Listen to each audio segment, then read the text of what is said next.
Patient ఓపీకి present అయినప్పుడు ఎన్ని days నుంచి వస్తుంది అనేది ఫస్ట్ క్లినికల్ ఎగ్జామినేషన్ అనేది చేస్తూ ఉంటాం. క్లినికల్ చూసుకున్న తర్వాత మనకు దగ్గుతున్నప్పుడు తెమడ వస్తుంది అంటే ఆ తెమడ పరీక్షకు అనేటివి పంపిస్తాం. అది కాకుండా రక్త పరీక్షలు అనేటివి చేస్తూ ఉంటాం. ఎందుకు అంటే మనం ల్యూకోసైట్ కౌంట్స్ ఎలా ఉన్నాయి అంటే టీఎల్సి కౌంట్స్ ఎలా ఉన్నాయి అనేది చూస్తూ ఉంటాం.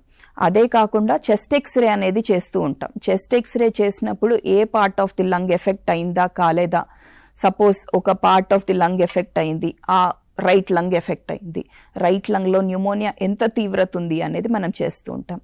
సపోజ్ పేషెంట్ తెమడతోని బయటికి తీయలేరు తెమడని, దాంతోపాటు మనకి ఆర్గానిజం అనేది ఏంటి తెలియలేము అట్లున్నప్పుడు, దాని ప్రకారం మనం యాంటీబయాటిక్స్ ఇస్తాం కాబట్టి అట్లాంటి కేసెస్లో మనం బ్రాంకోస్కోపీ అనేది చేస్తూ ఉంటాం. బ్రాంకోస్కోపీ అంటే ముక్కులో నుంచి పైప్ వేసి లోపల లంగ్స్లో ఎక్కడైతే మనకు తెమడ ఎక్స్రేలో కనిపిస్తుందో అక్కడి నుంచి మనం తెమడ తీసి ఆ టెస్ట్కి పంపిస్తూ ఉంటాం.